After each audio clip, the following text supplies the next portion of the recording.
Good morning বন্ধুরা, যেরকম দেখতে পাচ্ছ আজকে আমার সাথে আছে এক্সট্রিম 125R। এটা নিয়েছি প্রায় 1 মাস।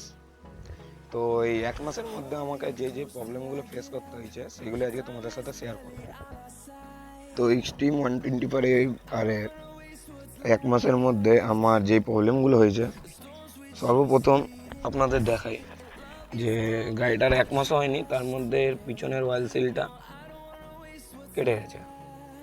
ঠিক আছে, দুজনের বেশি লোড এখনো পড়েনি, তো তাতেই ওয়েল সিল কেটে গেছে। 1 মাস হয়নি, আমি নিয়েছি গাড়ি এর আগের মাসের 26 তারিখ। তো আজকে আপনার হচ্ছে 28 তারিখের মতো।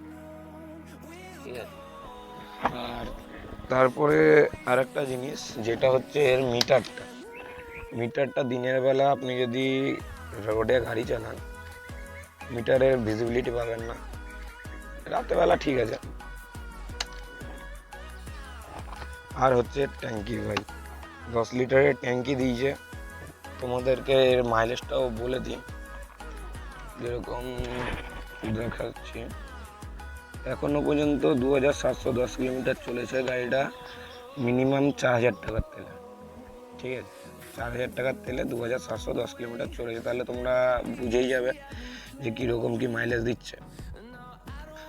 আর যেটা বলার যে সকারের কাজটা, যে লিকটা হচ্ছে ওইটা হওয়ার পর দিয়ে আমার গাড়ির মাইলেজ আগের থেকে অনেক কমে গেছে।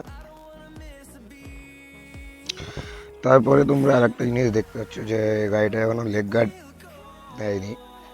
তো এইটা নিয়ে কোম্পানিকে আমি বলছি না, সকারটা নিয়ে কথা বলেছিলাম শোরুমের সাথে। তো ওরা আমায় বললো যে নেক্সট সার্ভিসিংয়ে আসো, তোমার সকারটার ওয়ারেন্টি করে দেবো, তো নতুন হয়ে যাবে।